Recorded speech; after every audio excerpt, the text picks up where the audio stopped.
दुनिया भर के तमाम क्रिकेटर्स जो हैं वो इंडिया की कभी बुराई नहीं करते। आप उसकी वजह जानते हैं? उसकी वजह है आईपीएल। क्योंकि तमाम खिलाड़ी चाहे वो एक्स हो या करंट हो, उन्हें पता है कि अगर आईपीएल में उनकी लॉटरी लगी तो फिर जितना पैसा उन्होंने 20 साल में मेहनत करके कमाया होगा उतना वो 2 महीने आईपीएल से कमा सकते हैं। चाहे वो मेंटोर बन के, चाहे वो क्रिकेट एक्सपर्ट बन के, कमेंटेटर बन के, या फिर खिलाड़ी बनकर खेलकर। ये कहानी हम इसलिए बता रहे हैं क्योंकि आईपीएल 2024 जो है उसकी शुरुआत होने वाली है और 11 दिसंबर को प्लेयर्स जो हैं उनकी लिस्ट घोषित कर दी गई है। फिलहाल जो लिस्ट निकल कर आई है उसमें 333 खिलाड़ियों के नाम हैं और इन 333 खिलाड़ियों पर करोड़ों रुपए बरसने वाले हैं। रातों रात तमाम ऐसे खिलाड़ी हैं जो मालामाल होने वाले हैं। बहुत सारे ऐसे खिलाड़ी हैं जो करोड़ों के थे, शायद वो कंगाल होने वाले हैं। लेकिन 19 दिसंबर को जो बोली लगने वाली है जिसमें 214 इंडियन प्लेयर्स और 119 विदेशी खिलाड़ी हैं, जिसमें लिस्ट ए के 116 कैप्ड जबकि 215 अनकैप्ड प्लेयर हैं, तो हमें लगा कि क्यों ना इन सारे खिलाड़ियों के बीच में से 5 ऐसे खिलाड़ियों का जिक्र किया जाए जो इस आईपीएल में एक्चुअली माला माल होने वाले हैं, जिन पर पैसों की बौछार जो है वो बरसने वाली है और जिनको लेकर लग रहा है कि यार ये खिलाड़ी 5 ऐसे हैं जिन पर हर टीम जो है। मुंबई के पास केवल 17 करोड़ बचे हैं। सबसे ज्यादा पैसा जो इस टाइम है वो है हैदराबाद के पास 34 करोड़ और गुजरात टाइटंस के पास 38 करोड़, और ये बहुत ज्यादा पैसा है।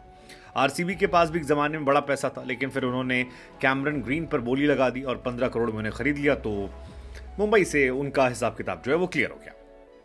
लेकिन 5 खिलाड़ी जिन पर सभी टीमें बोली लगाएंगी और जो बहुत महंगे बिकने वाले हैं उनके नाम बताते हैं। तो मेरी नजर में सबसे पहले जो प्लेयर हैं जो सबसे महंगे बिकने वाले हैं वो हैं ट्रेविस हेड।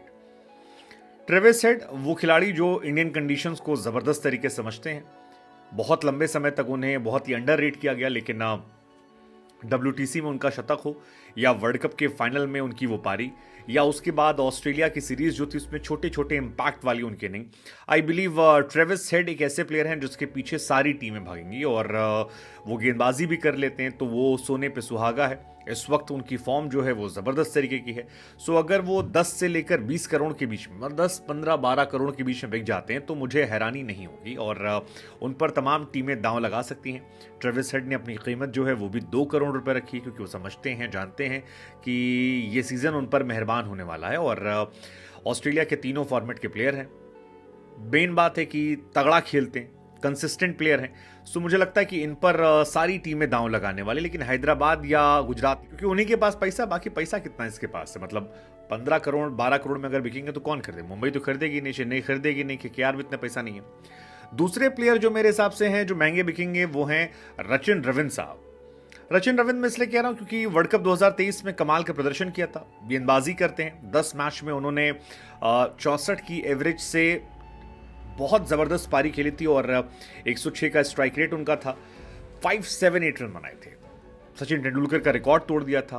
कर्नाटका से आते हैं, न्यूजीलैंड के लिए खेलते हैं और जबरदस्त प्लेयर हैं।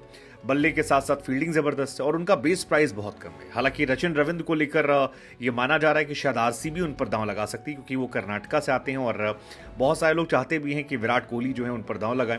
वैसे भी विराट कोहली के साथ एक अच्छी या बुरी चीज़ ये है कि विराट कोहली इंडियन प्लेयर्स पे बहुत फोकस नहीं करते। उनका हमेशा फोकस जो होता है वो बाहरी खिलाड़ियों पर होता है और अगर रचिन रविंद्र जैसा प्लेयर उन्हें मिल जाता है जो ऊपर आकर रन बनाएगा, नीचे मैक्सवेल आएंगे, तो आई थिंक उनकी टीम काफ़ी ज़्यादा स्टेबल हो जाती है। हालांकि बाकी टीमें जो हैं वो भी जाएंगी, मुंबई इंडियंस भी इन पर जा सकती है। रचिन रविंद्र भी मुझे लगता है कि 10 करोड़ के आसपास ये भी निकलेंगे। एक अच्छे प्लेयर हैं, तो ये एक तगड़ा नाम है मेरे हिसाब से, इन पर काफ़ी बोली लगने वाली है। थर्ड प्लेयर जो है मुझे लगता है वो बहुत इंपॉर्टेंट है, कॉटजी। गेंदबाजों में बहुत सारी टीमें इनमें गेंदबाज नहीं है और मुझे लगता है कि वो कॉटजी के पीछे जाएंगी क्योंकि कॉटजी कमाल का टैलेंट है यार। अलग मतलब कॉटजी को अगर आप देखोगे तो यार वो अलग लेवल की गेंदबाजी कर रहे थे और उनको देखकर डेल स्टेन आता है, उनको देखकर नोकिया आते हैं। सो वो 150 की स्पीड के साथ साथ जिस तरह से गेंदबाजी करते हैं और अभी साउथ अफ्रीका में जो बॉलिंग कर रहे हैं, मुझे लगता है कि यार जबरदस्त प्लेयर है। मुंबई, आरसीबी, सीएसके सारी टीमें जो हैं इनके पीछे भागने वाली है। एक नंबर के ये बॉलर हैं और बहुत बहुत बहुत ज़बरदस्त है। मैं चाहूँगा कि ये मुंबई में जाएँ। मुंबई को एक गेंदबाज चाहिए। हालाँकि मुंबई के पर्स में क्या इतना पैसा है कि कॉटजी पर वो सारा पैसा खर्च कर देंगे?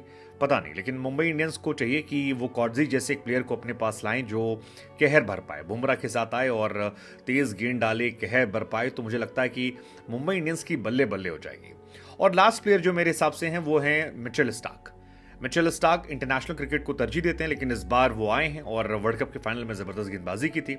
स्टार्क कभी भी किसी भी फॉर्मेट में कमज़ोर नहीं हो सकते हैं। मतलब और भी वैसे खिलाड़ी हैं, हेजलवुड भी आ रहे हैं और भी कई आ रहे हैं, लेकिन मुझे लगता है कि ये प्लेयर जो हैं ये सबसे महंगे बिकने वाले हैं। और स्टार्क के पीछे भी मुंबई जाएगी क्योंकि मुंबई को एक गेंदबाज चाहिए। हालांकि बहुत सारी टीमें हैं जिनको और भी चाहिए, लेकिन ये प्लेयर मुझे लगता है शानदार है। कई और भी प्लेयर हैं जो महंगे बिक सकते हैं, जैसे जॉस हेजलवुड महंगे बिक सकते हैं, हसरंगा जो है महंगे बिक सकते हैं, शार्दुल ठाकुर जो हैं वो महंगे बिक सकते हैं, मुंबई उन पर दांव लगा सकती है। हैरी ब्रूक जो हैं वो महंगे बिक सकते हैं। लेट्स जस्ट सी कौन कितना जाता है, लेकिन फिलहाल मेरी नज़र में ये टॉप 5 है।